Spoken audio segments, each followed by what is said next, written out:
Hello, Playdate. This is Don. This is Nick. And I'm Ryan. This week we are covering some Playdate news. Recent indie releases. And a couple of games today. Let's see what we got. Don. Thank you for listening. Let's get started. When I said some news, Playdate Catalog has a coming soon section. I think that's a little newsworthy. Yeah. We were looking at it and we started talking about, we started talking about it's not SDK. What is this? IO OS 2.0. OS 2.0. Thank you, Nick. We were looking at the OS 2.0, but we weren't recording, and we're like, oh, we should probably, we're having fun doing this. We should probably be recording. So we were looking at like the cute little icons on this list view. So now instead of having the card view where you get these big cool animations, you have this list view. And if you didn't unwrap something, it shows a little present, which is cute, but I then popped out to card view and unwrapped it there so I could see the unwrapping animation. Have you guys unwrapped anything in list view? I haven't. No. We did our due diligence. We'll have to try that later, I guess. But I'm guessing there's no fanfare. I don't know. We'll find out for the next episode. But yeah, we were surprised to see that there are many cool animations in list view.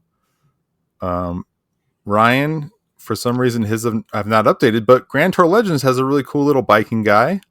Mine doesn't. I wish it did. Tell me all about the thing that I'm missing here. And why don't I have it? Can anybody tell me why all of my itch uploaded and catalog games do not have a little favicon next to them?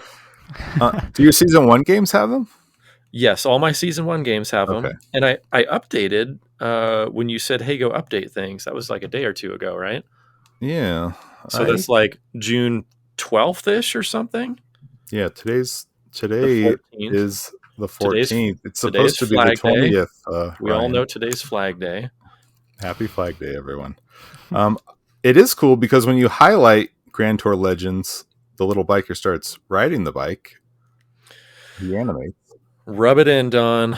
And also, Word Trip, the car starts driving. I won't spoil all these, but so far it looks like all of the catalog games I own, all of them. I was going to say except Shift, but the eyes start blinking. They all animate. That's really cool. That's very cool. Do any of the Season 1 games animate? Mine don't. Okay, mine do not either. I have them present, but I don't see any animation. Into the trash the Playdate goes. I do have an itch game that animates. That's Playtime, which got an update, which is one of my favorite animations. It counts up to 12. Very neat. One game I'm thankful that does not have an animation is Colonoscopy 2.0. We need the goatsy animation on here.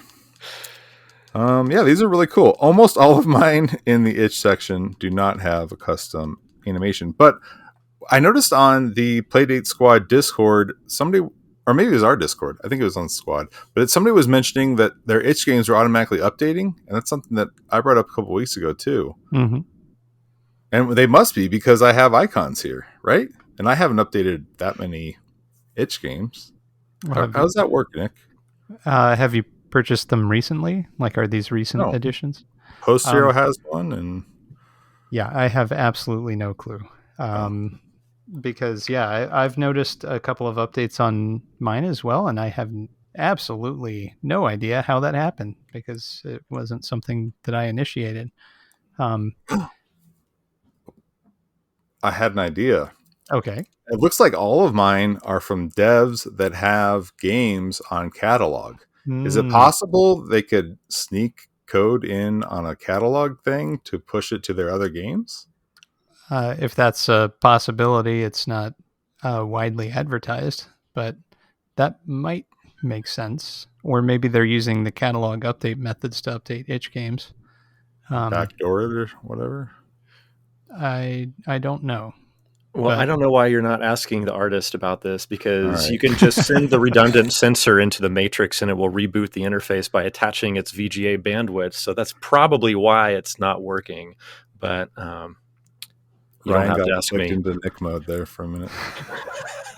Okay, well, anyway, it's cool. Go check out your list mode. All you have to do is hit the menu button, and then at the very top of the list it says View As. You click it to List instead of Card, and then exit out, and it does its thing.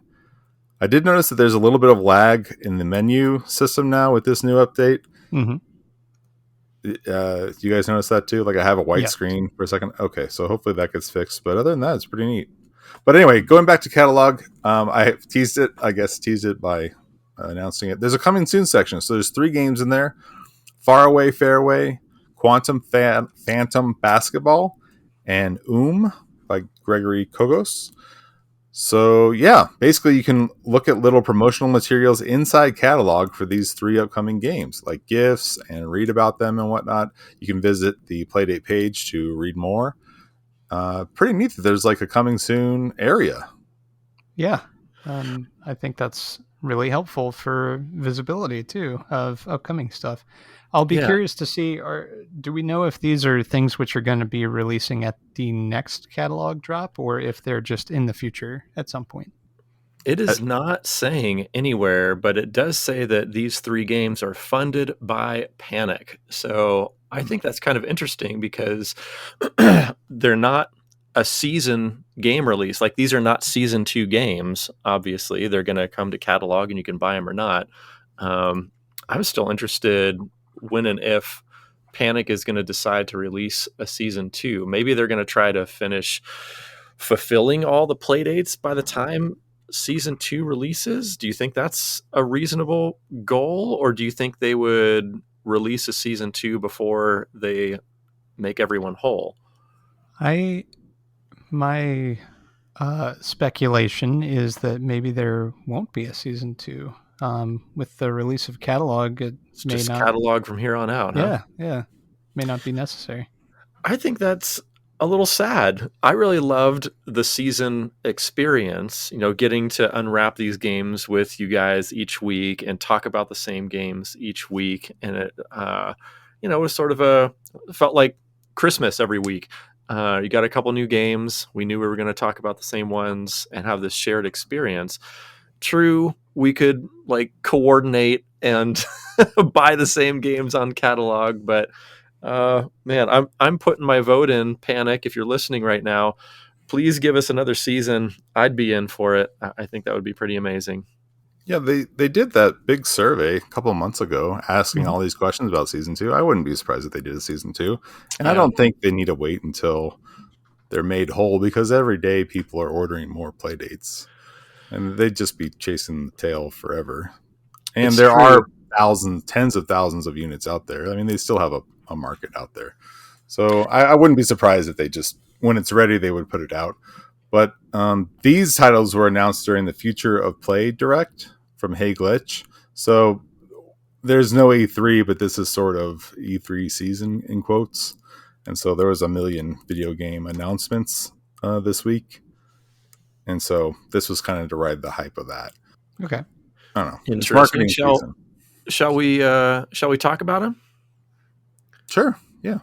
Okay, let's start with Quantum Phantom Basketball. This is by Brenda Arts, and it is a basketball fighting game set in a cataclysmic high fantasy New York, in contrast to a low fantasy New York. This centers around 3 former teammates on a youth basketball team reconnecting after a global paranormal cataclysm. Star, Reggie, and Horace hoop their way through opponents on their way to winning the Quantum Basketball Tournament. So I think this is a really fun premise. Feels a little like basket brawly, and you get to play against all sorts of different folks, like dinosaurs and robots, and it looks quite fun. Except, I think we would be remiss if we didn't say something about the legibility of the graphics. Now, there are a couple ways to view these graphics. One is online on your computer screen, and they look far more legible. However, if you hop into the coming soon games in catalog on your Playdate, oh boy, it's more than a little bit difficult to see what's going on in these graphics. So I'm not sure if the graphics that we're seeing online are new and updated and more legible than the ones we're seeing on the Playdate, or if the graphics on the Playdate are simply mirrors of these online graphics, except they are far more difficult to read. Whatever the case may be, Brenda Arts, if you are developing solely on the desktop, I would urge you to take a look at this on a Playdate before you press the go button. Yeah, one of the things that we don't know, and that was kind of where I was coming with the question of, are these releasing next week or are they releasing sometime in the future? Because these may be pre-release assets, perhaps far from release, or maybe they're, final assets. I don't know. But That yeah. Sorry. Go ahead. That was also being developed by Sweet Baby Inc., and they've got a ton of experience with Playdate games. Mhm. So I'm guessing it's early stuff that we'll get hashed out. If you haven't seen the game, think Clay Fighters meets NBA Jam, which it looks fun. Yeah. It's interesting. It says down at the bottom, you're right, Don. It says more cool info. Brenda Arts, Sweet Baby Inc., game support. So I wonder what the relationship is between Brenda Arts and Sweet Baby Inc. I do not know that. Yeah. Cool. Well, let's. Should we talk about by the developer of Omaze, Gregory Kogos? Oh man, this is the one that's got me excited personally.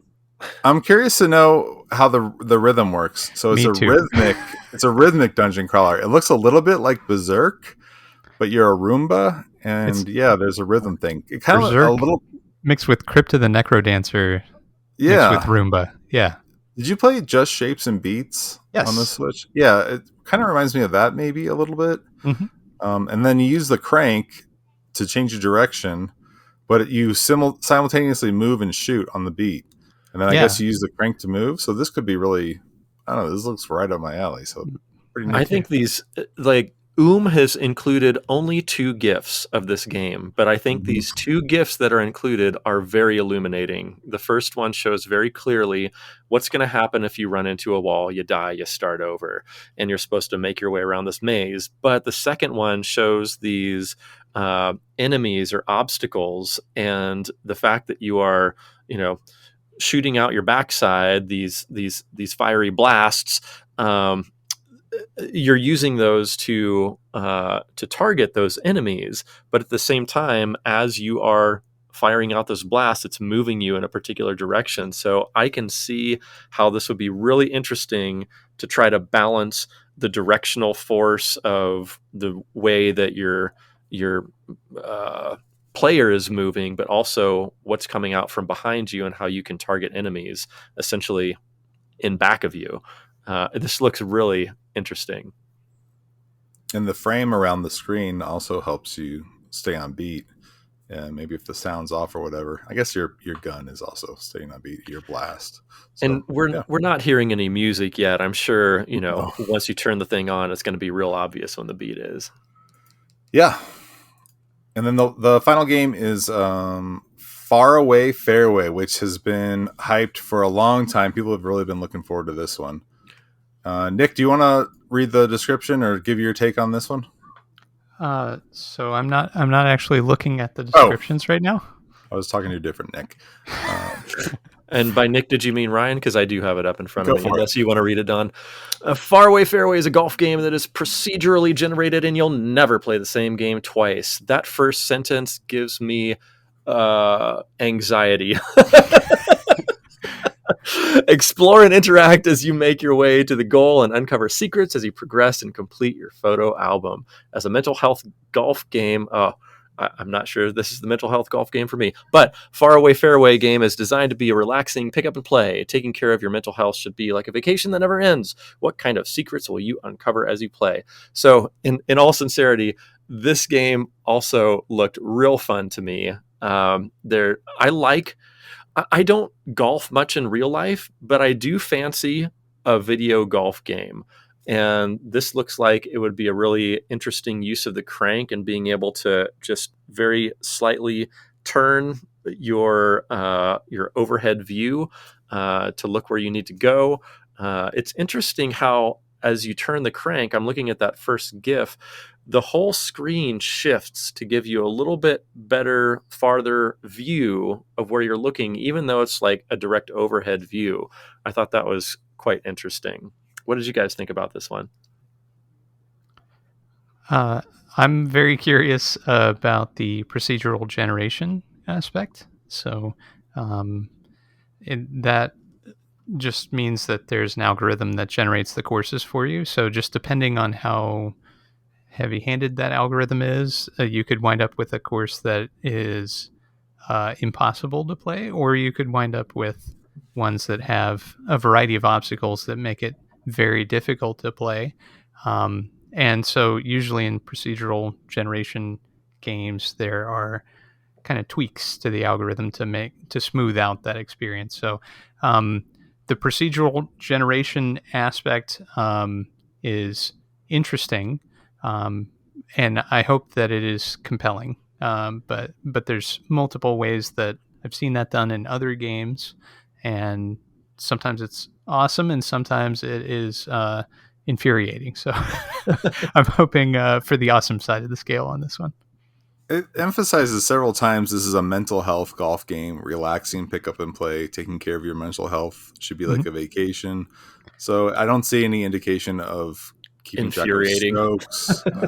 One of the GIFs, and I apologize, I'm not looking at it right now, but didn't it show like 3 or 4 giant holes that you're kind of navigating around, like a Kirby's Dream Course type situation? Yeah, you hit around them, but it looks like when you get it in the water, it goes right back.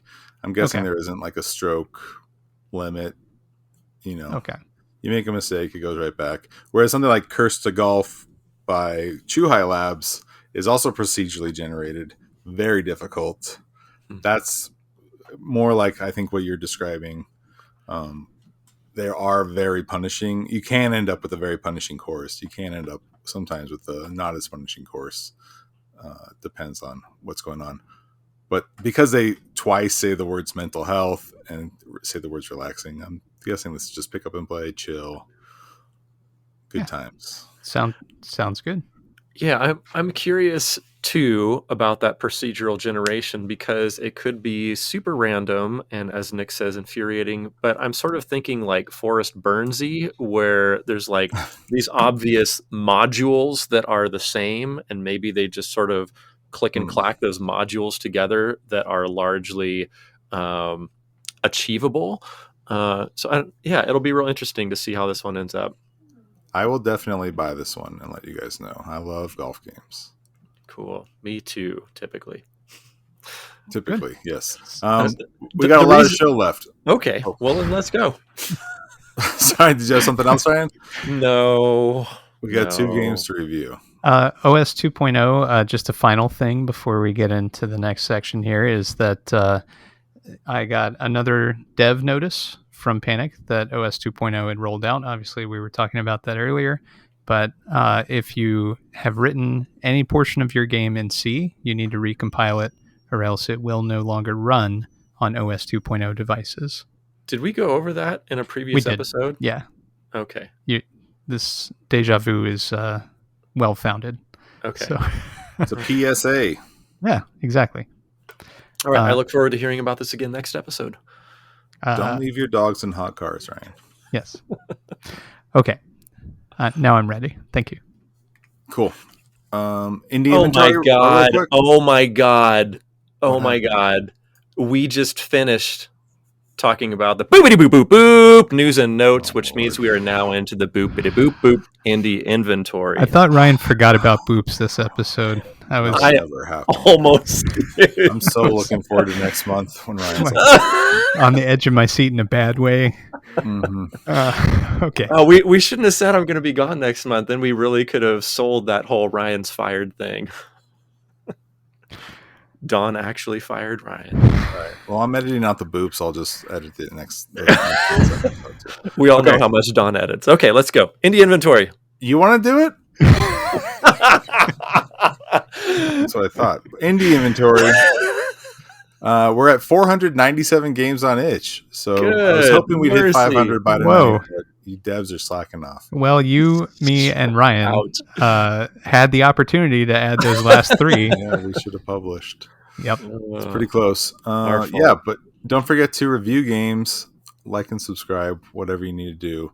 Drop those stars so that these games can be seen, and give the devs a good word. But first up is a game. Normally, I don't. It's a game called Playring for Playdate. Developer is KDR11K. It's based on an old Windows puzzler by the name of Fastring, and normally I don't include remakes of other games or clones, but I'd never heard of this game, and it's an old game, and it doesn't seem to be readily available. It's not something like a game that you have on every console, so I thought it was worth mentioning here.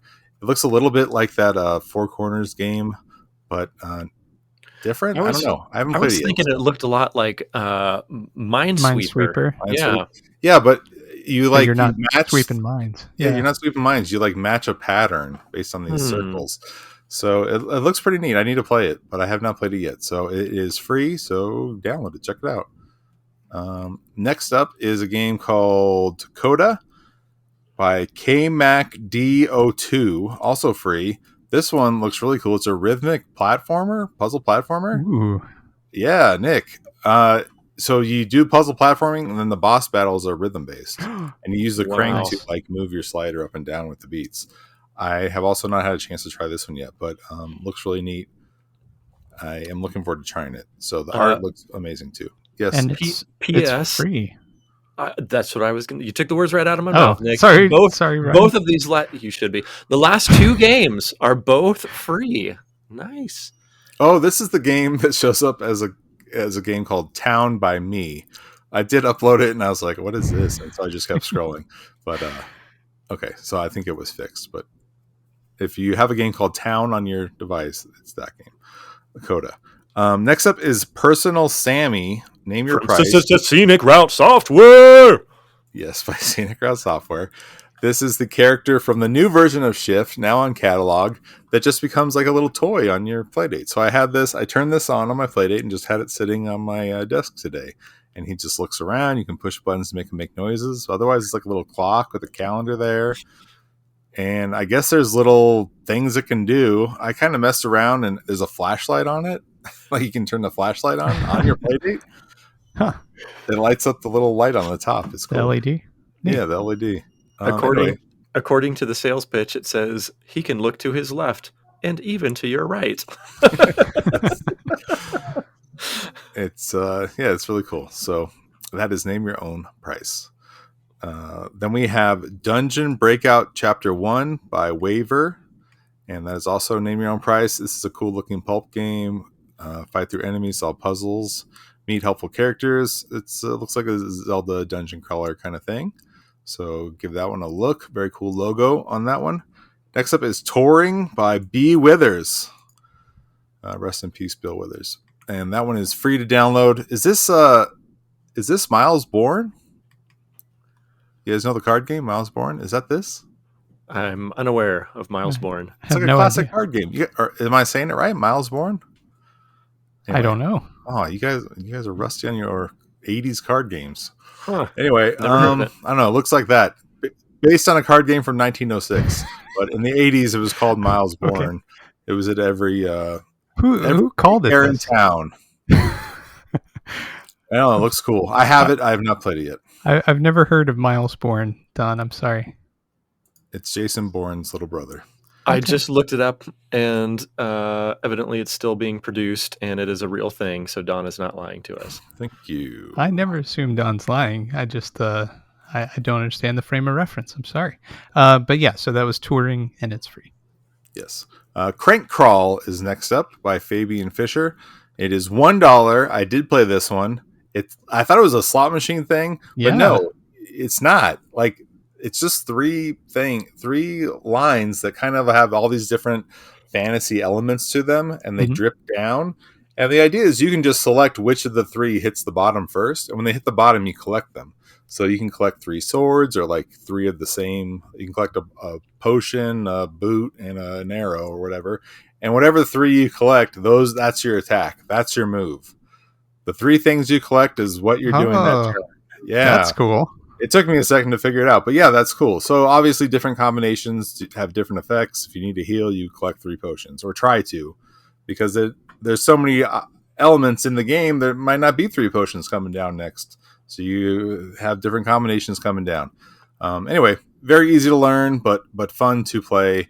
I highly recommend giving this one a try. Simple to Very play, interesting. fun mechanics. This might end up being talked about more on our show someday soon.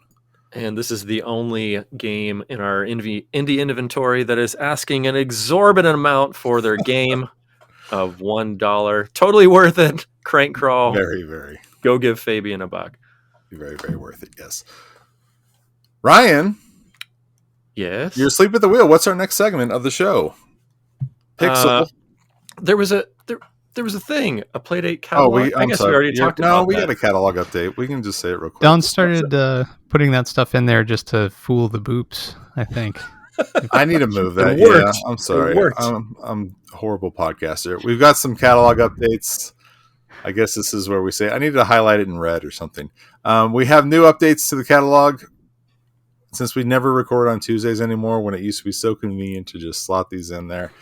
We have Snoik. We have Shift, one of my very favorite Playdate games. We have Played Upon, which looks awesome. I got to hop on that one. Yes. We got to say a little something about Shift, because it's not just the Shift that was available on itch. It That's is true. a massively revised version of Shift. Very visually different. From my understanding, it's the same gameplay, but there was a ton of work that went into revamping the visuals for Shift for the catalog release. Shift Remastered. Yeah. Retooled. All right. Sorry to interrupt there. You're absolutely right to interrupt there. Playtime Weird Alarm Clocks. Maybe the best gadget for your Playdate. The Barkless Doctrine. And they also started making these little like collections. So now there's a puzzle game collection if you just want to see some really great puzzle games. And there's a pulp game collection. So you can pop in there and then see these little folders of games that are recommended. So pretty cool. So you mentioned the Barkless Doctrine. This is a Nevin Mergen game, and I don't know how some of these guys put out so much content. Is Nevin's sole job at Panic to make these games? Because he's putting out a bunch of them. Anyway, I'm thinking of like Inventory Hero was a really fun, quirky premise for a game, which makes me excited to see another Nevin Mergen game. So anyhow, that's Barkless Doctrine. He's had his whole life to make these games. Maybe he made 50 games before the Playdate hit. Was even conceived. And now he's cranking them out or dripping them out. Oh, I see what you did there. Cranking them out, yeah. Anyway, boopity boop boop boop. Pixel panel. Ryan is editing this one. All right, we got 2 games to talk about. We got 30 minutes. Break. Crack a bag, boys. Let's go. Let's Nick, do it. You're driving the bus. Oh, that's right. So We got to wake Nick up real quick. Yeah, the Pixel Panel game that I selected. He's over there in the dark. No wonder he's not awake. The one that I selected for this time is called Lunchtime by onedanband. And it took me a second here because I was on my lunchtime, guys, and then you made me come back here to talk about this game. So Lunchtime is a very interesting experience. It's like an adventure game where you're tasked each day of a work week with selecting from 6 different activities during your lunchtime. So you have an hour each day. Possibly, sorry to interrupt, possibly the least adventurous adventure game. Okay, go on. Anyway, Ryan. Oh, I'm just kidding. But yeah, these 6 different things are identical each day. The only difference is what happens when you access them. So you have these 6 different choices, and then those can lead to other choices or other interactions, depending. So Ryan, I get the feeling that you have some thoughts. Oh, are you done already? I am. I just wanted to explain what the game was, and then figured we'd get into thoughts. Sure. let's think together about this game. Who wants to go first? That's not me. Oh, okay. Uh, Go ahead, Don.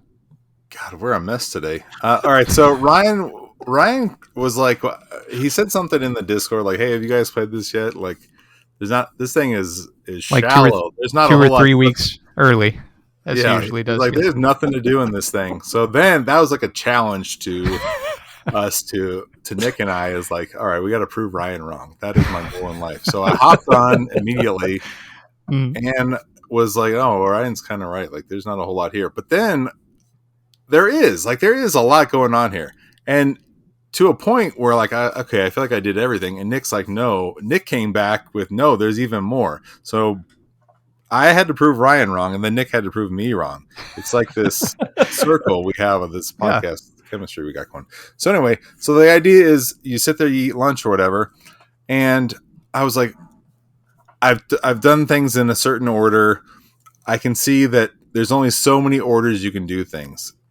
Sort of like a slot machine. You can only have so many combinations. I can only harass people on social media so many times. So I'm gonna ignore my lunch. I'm just gonna do social media, and then when I'm on social media, I'm just gonna like stuff every single day. I'm just gonna like every post. Then I'm just gonna downvote every post, and then the next day I'm just gonna read a book. That's all I'm gonna do. And then the next day I'm just gonna eat my sandwich and ignore everything else. And then I want to beat the video games. Mm-hmm. And the way that it's structured is you can only do so much. Like, you can't really eat a sandwich and read a book at the same time. It's like real life. Time in the day. There's only so many minutes in your lunch hour. There's only so many minutes. And the other thing fighting you is there's only so many days in a week, because the game sort of ends at the end of the week. So you only have 5 days, and a day might only last you 30 seconds. But at the end of the week, a week might be over in 2 minutes or something, 2-3 minutes. Mm-hmm. Depending on what you choose to do and how much time you spend doing them in real life. And so you can play through this game a dozen times in 10-15 minutes.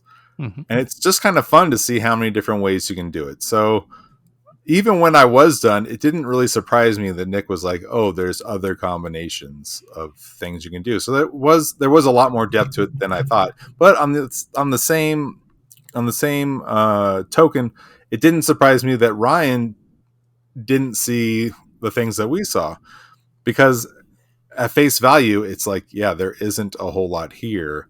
And it didn't surprise me that, like, oh, Ryan, this is the day he wanted to live, or the week he wanted to live. This is what Ryan chose. This is what he wanted to choose. And he wasn't interested in these other items that he, as a person, was not interested in doing. So it's kind of cool that it was accessible to all of us. Did you guys play Stanley Parable? It kind of reminded me of that. Briefly. Okay. I have no knowledge of Stanley Parable, but I agree with you, Don, that this game opened up a little more than I expected it to. You start with X number of items, 6 items that you can do during your lunch hour. And I was trying different combinations. And for the first, I don't know, half dozen games, I was just getting the same ending. No matter what I did, it seemed like. And Nick gave me a hint. He said, make sure you eat the apple every day. And that came out with a surprising outcome. So it really sort of opened my eyes to, okay, let's see how you can really like force feed whatever it happens to be, any one of the items, and see if there's some different outcomes for those. I did not understand this initially. I thought it was just randomly circulating, but Nick, can you confirm this, that the video games are different each day? So like if you play the computer on Monday, it's going to be different from the game that you play on Tuesday. Yes, is that correct? Okay. That is correct. Yeah, that was kind of interesting. I did not realize that each day had its own respective game. Hang on. So how many games? There's 5 games? There's only 3. Okay, yeah, I saw 3 games. Okay. Yeah, and even though I would say this is not a game I find myself wanting to come back to frequently, I will say that I thought it was really well written, that there were a lot of really funny funny lines, funny dialogue, funny quips throughout the game that kept me, lightly chortling. I did enjoy that. The artwork, and again, I got to speak as the artist here. It's a little rudimentary. Could probably use a little work, but it gets the message across. It's clear, even though it's a rectangle. It's a sandwich. So It's Mount so yeah, Rushmore. right. So anyway, those are some of my thoughts. What about you guys? What else did you think about this one? Well, I really enjoyed the wordplay. So I'm a big fan of silly nonsense, and this really delivered the type of silly nonsense that I like. So if you find the concept of weekend displaying at the end of your week a hilarious joke, then this is the game for you, as it was for me.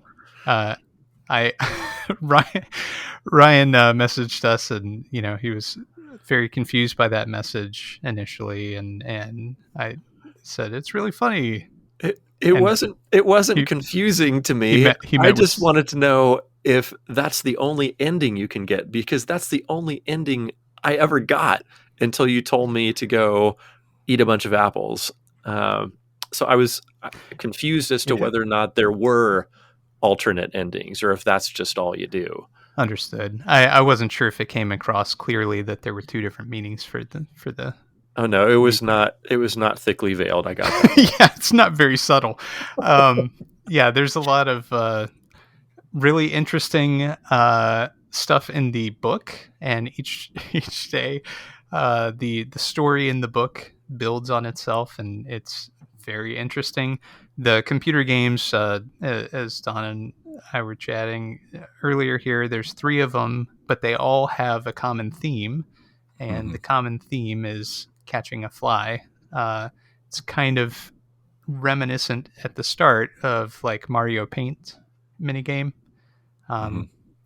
And then it goes from there. So it's pretty interesting. As Don mentioned, you can interact with social media on your phone, and there's always the same person posting, and you can either really Just like real life. pump up their self-esteem or send them into a spiral, and it's pretty interesting. And then there are the food items you can interact with, and those were the least touched of the items that I had to mess with each day, as usual, as in real life. But each item takes a different amount of time to interact with. So if you eat an apple, for example, and then drink some water, you won't have enough time left to play a computer game. So you have to pick your spots as to what you want to do and how you want to experience it. It's so funny you say that you were approaching this like real life, so you didn't eat any food. And I too was approaching this like real life. So every day I was like, well, I have to eat something. Otherwise, I'm going to be out of energy. So what am I choosing to eat? Is it going to be the sandwich? Is it going to be the apple? And I'm like trying to think, well, I had an apple yesterday, so I guess I'll mix things up. And I have a triple-decker sandwich today. So, did you notice that there's different dialogue each day that you interact with one of the food items as well? Yes. Yeah. So there's different descriptions for everything all the time. There's an awful lot of words in this game. And I did have a couple of criticisms or suggestions, perhaps is a better way to phrase that. But before I got into that, did you all have any other thoughts? I liked the art. It was kind of like an Apple II kind of vibe to it. I enjoyed it as well for its simplicity. I found everything clear, as Ryan said, but yeah, that's it. I liked it for what it was. I mean, it's free, and yeah, it was fun.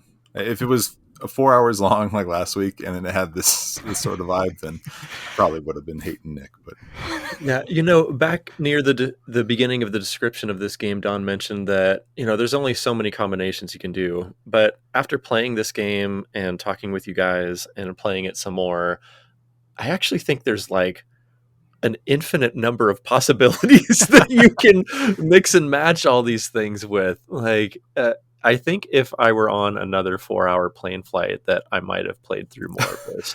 But being in real life again and feeling, like the typically rushed person, I felt like I didn't have the amount of time that maybe I could have or should have devoted to this game, because it seems like there's potentially a lot more to figure out.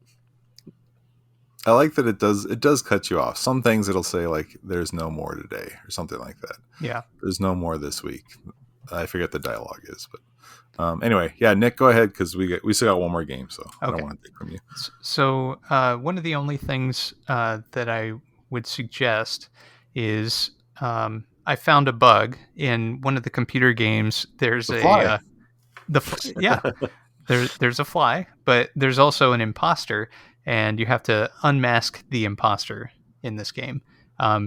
You can ask the same 3 questions of 3 different characters on screen, and you ask them their opinion of trash, of light, and of flight.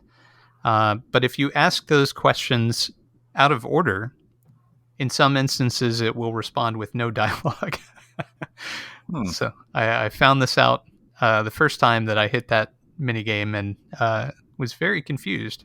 I felt like I was missing information, and that's why. So there's a little bug there. The other suggestion is this game is really hotspot based. So you don't have to click things to interact with them. You just have to move your little mouse cursor over them. And that is a little trickier than it might seem, because a couple of the X's for the sandwich and the water bottle are right beside each other. Well, they're like 4 spaces away from each other, but they're on the same y-axis, vertical plane, the same point on the y-axis. So they're beside each other, and it's easy to accidentally hit one or the other. Okay, by y-axis and vertically next to one another, I think that you mean x-axis and horizontally next to one another. Yeah, that's what I mean. Okay, just making opposite. sure. Okay, I'm with you now. It's just less fun too. Like you want to go over the X and then hit a button. Yeah. So maybe change that in some way. But yeah, that explains why I was struggling to explain this concept, Ryan. Thank you. Because my graph was backwards. Okay. All right. I'm sorry for taking up more time with this, but I'm really curious about this now. What would your alternate suggestion be? Because I must admit that was sort of an easy navigation for me, and having them on the same x-axis I thought was actually pretty easy, because then when I was done with my water bottle, I could just keep clicking to the left and then eat my sandwich. That assumes you want to eat that sandwich, though. What if you just want to eat the apple and spend 5 minutes? Then you got to go up and over. It's a whole thing. So, what would be your alternate suggestion for how to click to choose? So hover over and then be able to click a button? Yeah. And move the X on your phone to the left, so you don't have to go around the phone. Yeah. Not a huge thing. No, it's not. Can you not go through the phone? You can. Oh, you can? Yeah. I never went through anything. Oh, really? Yeah. I went around everything. You played it on challenge mode. You can hover over everything. Yeah. Oh. Well, just have us click on the item, then get rid of the X's. Yep. Well, I can see why they would not do the hover over on these objects, because these objects are multiple squares wide, and so every time you moved over another square, it would probably pop up another, hey, do you want to drink? Hey, do you want to drink? But if you were able to click on the object itself, I can see that working. I don't know. I sort of enjoyed the lack of clicking, just being able to hover and get the message. Fine. After the first 10 seconds, it didn't bother me. Yeah, it's not the end of the world. Nick, leave him a note. It says if you find any bugs, let me know. Okay. So I will. There's no comments on this game. Okay. Comment is being leave made a rating. right now. Goodbye, guys. Talk to you later. All right, Don, you ready to talk about Real Steel? Overall, I would recommend playing lunchtime. Yes, same. Thanks for On your lunch playing it break. with me and talking about it. Good recommendation, Nick. Thank you. Yeah, good pick. Good pick. Very different. Good pick, Nick. So, so you liked it overall, Ryan, even with your initial hesitancy? I would say that it grew on me. I still am not sold on like this as my go-to game, but I can see every once in a while, like if I wanted to try a new combination of things and see if it unlocked something else, I might come back to it. But it's not a game I'm going to play frequently. Sounds good. What about a game called Real Steel, Ryan? Is that a game you would play frequently? I did play it rather frequently. In fact, when I was done with my 4 hours of last episode's game, I played it on the plane quite a bit. I think there are... Well, I guess we should Read the talk about what description. this thing is. Yes, sir. Real Steel is a heist game where a mysterious figure hires thieves to reclaim loot and justice as renegades nab appropriated art from evil billionaires hurriedly making calling cards to leave in their place. The hook? You're armed with only a fishing pole. So essentially, you use the crank on your Playdate to lower yourself down and catch different objects like sacks of money and stolen artwork at the very bottom of the screen. And then you got to reel it all back up. And of course, you're dodging obstacles as you go. These obstacles get more challenging the further you go into the game. There are, if I'm not mistaken, 3 different like overall umbrella game modes. And then the next ones, you're essentially going to these same places. There is a cul-de-sac, not a cul-de-sac, and there's a number of different locations, like 5 different locations with 5 different naughty billionaires, each awful in their own way. And so you're Robin Hood of the art world, taking back misbegotten artwork. And I thought this was a really cool concept because ever since the release of the Playdate, everybody's been bagging on a fishing game. The first thing you think of with a crank is a fishing game. We're not going to do a fishing game. Well, here is a fishing hook that really came up with a novel concept using a fishing game. So I appreciate who's the developer of this? Sweet Baby Inc., of course. I appreciate Sweet Baby Inc. for always doing something different and making a really fun unexpected fishing game. What did you guys think of this? Nick, did you play it? I did. Huzzah! I played through one set of 5 different heists. And I found it to be very approachable. And the cranking mechanic I thought was easy to use. I was a little surprised that your character constantly moves back and forth. It makes sense, gravity would be impacting you as you're lowered down. But I was sort of anticipating when I fired the game up that it would use the accelerometer to handle that kind of curvature. Just a different thing than I was expecting. But, I quickly got over that and got into the game. And I found it really interesting. So at first, I tried to grab every single coin, every single money bag, do absolutely everything. And then when I finished the first stage, I realized that it's timed, which makes sense. It's a heist. Yep. So there's 3 different metrics that you're graded on at the end of each stage. Mm-hmm. One is the amount of money, and there's a certain threshold, which is not disclosed to you, I don't think, during gameplay, that you're supposed to collect. Ryan, you usually correct me if I'm wrong here. I think that in order to achieve that badge, that you have to be flawless. I could be mistaken, but I think you need to get all money bags, because I came up with like 163 out of 168 one time, and it didn't give it to me. I don't think it's based on the amount of money that you collect rather than the number of bags or whatever. So it's like a points thing. Yeah. Basically. Interesting. So that's one metric. The second metric is the speed by which you complete the level. And by complete, I mean going all the way down, getting the thing that you're trying to grab, and then coming all the way back up.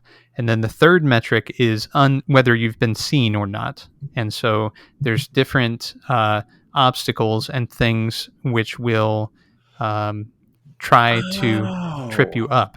And if you remain like in a beam's path or in one of those drones line of sight for long enough, then your character will actually fall off of the hook. And the unfortunate thing, if you've already collected the item at the bottom of the screen, then you will also drop that and then fall off the hook, and you have to catch both, which can be, in one particular situation, was very difficult for me. It took me a very long time to get past this one little area in the fifth mansion. But I enjoyed the cranking mechanic. There are a couple things that I had a harder time with, and I was curious if you all did as well. But before we get into that, who else would like to speak to this game? I like the art, and I like the overall concept. I feel like I've played similar games. Mm-hmm. Maybe like when I was a kid and on my Game Boy and stuff, I would have eaten this thing up. Mm-hmm. Like I know I always talk about Balloon Kid, but like this is kind of similar.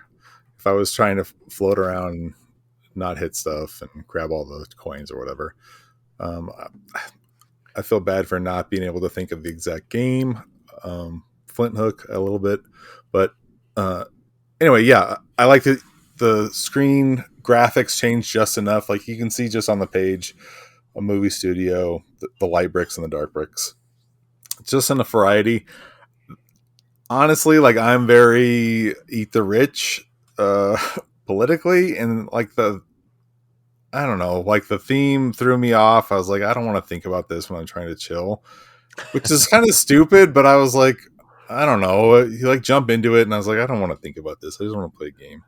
So it kind of threw me off, like getting into bed and playing the game. But then, even though it was politically aligned with, I know, but I don't want to think about this. I don't want to think about how crappy this situation is.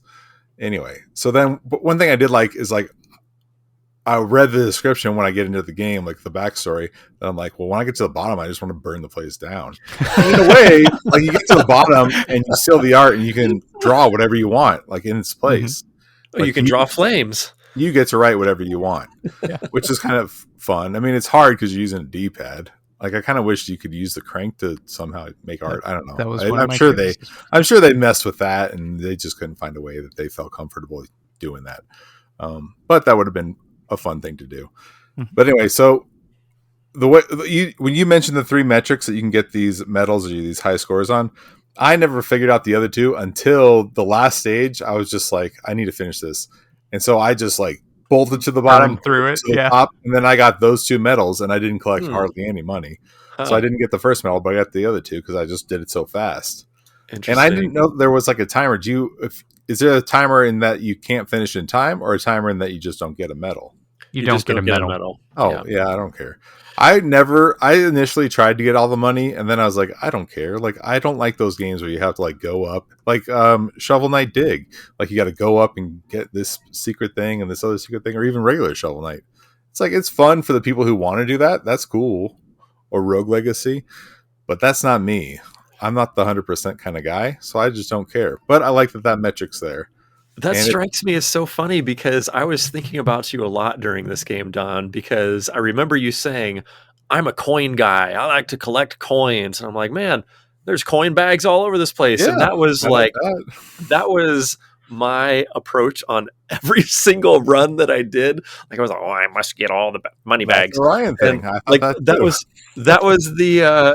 was the only medal I ever got. I never got a time medal. I never got a scene medal. And Nick, until you just explained scene, I was really confused about what that was, but now it makes so much sense. So can you never be hit by a laser or by an optical view, or can you just not be scene for a particular amount of time. As soon as you break one of those optical beams or you get in the path of one of those drones, a little meter will appear above your head.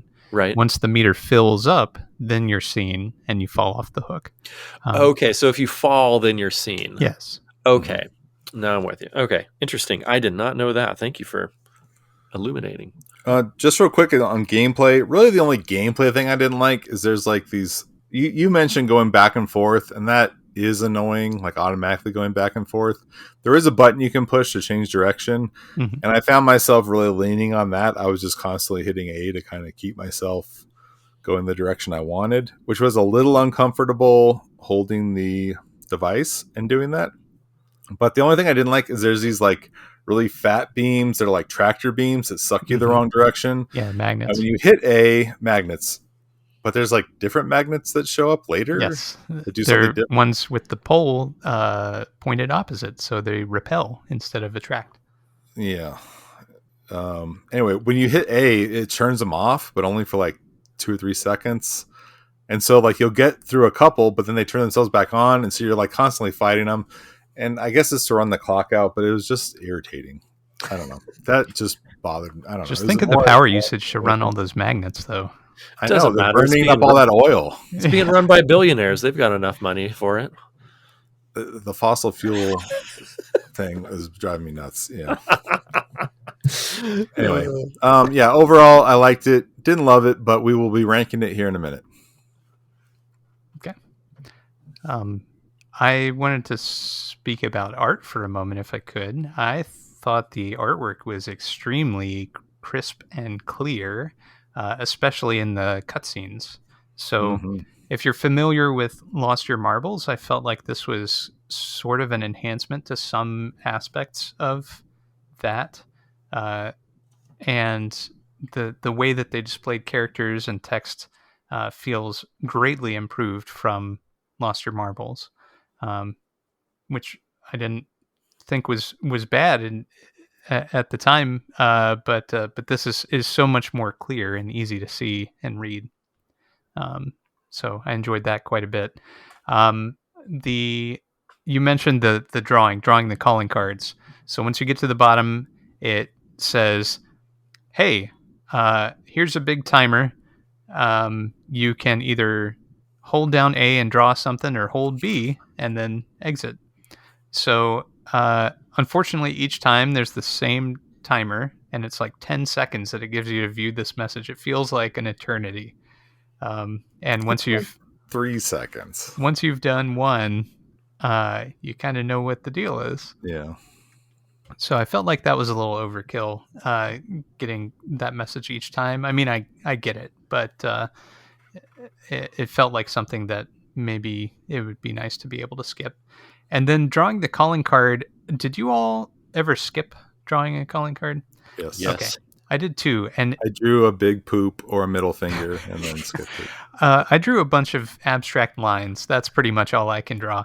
But the thing... I think that might be all anyone can draw on that interface. But really? Anyway, Ryan, I'm surprised. I drew a nice butt. That was a difficult drawing interface. Yes. And anyway, go on, Nick, you were saying. Holding the B button, it gives you no feedback whatsoever. And then what happens when you skip, it doesn't actually skip. You're still drawing. It just runs the clock down to 3 seconds and then locks you from moving, which is such an odd choice. I'm not really sure what that deal is, if it's a bug or, if that was intentional. That's interesting. I saw that it runs you down to 3 seconds, but I did not know that it locks you out. I think at that point I was just like, forget it, I'm done drawing. And then I did not try to draw at the 3 second countdown. So that's interesting. I'm always pushing against those edges, Ryan. Yeah, love it.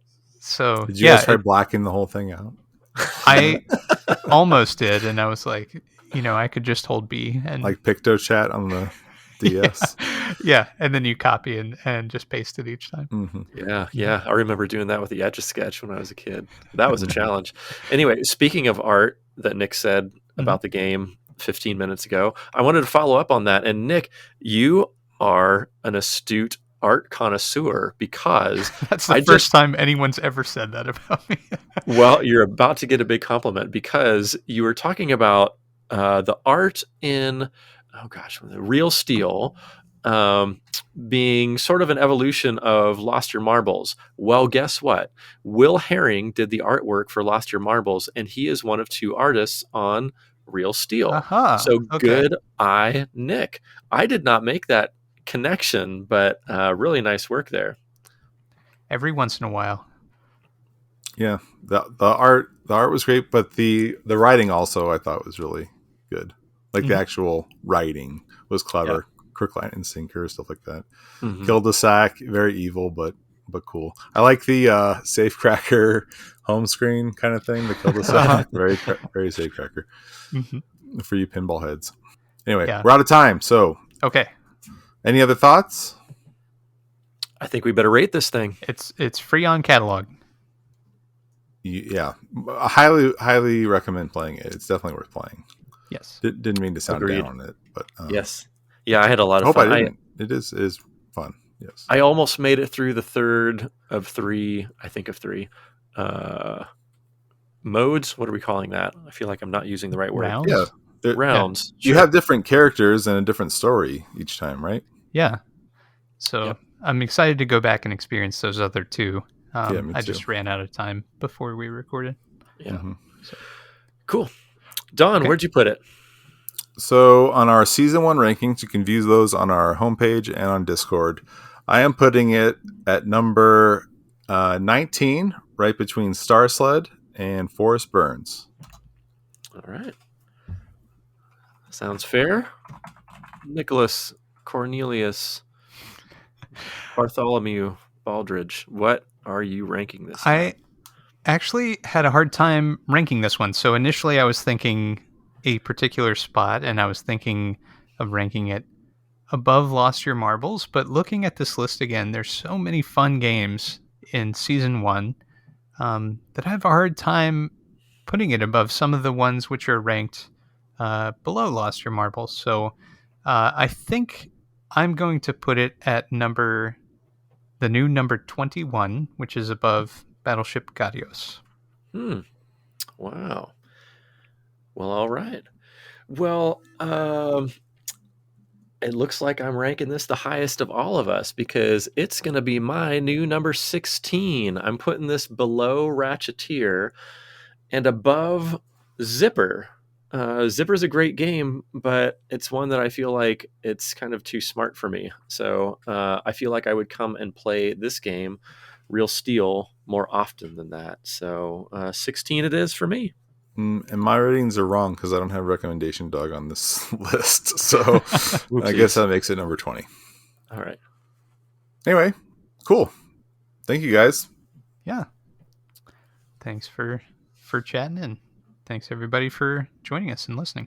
I think Ryan is next. You're welcome. Yes, I am. I do not have a game ready quite yet, but check the old show notes maybe or the Discord and we'll put something there. I was under the mistaken impression that I was going to be out of town for the next couple episodes, but actually I have one more recording before Dawn fires me. So we will be back next week with a Ryan Pixel panel. Sounds good.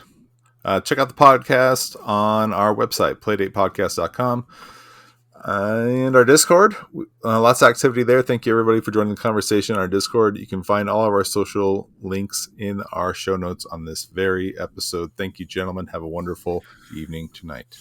See you, Don. See you, Nick. See you guys later. DrainPinball.com. Bye, everybody.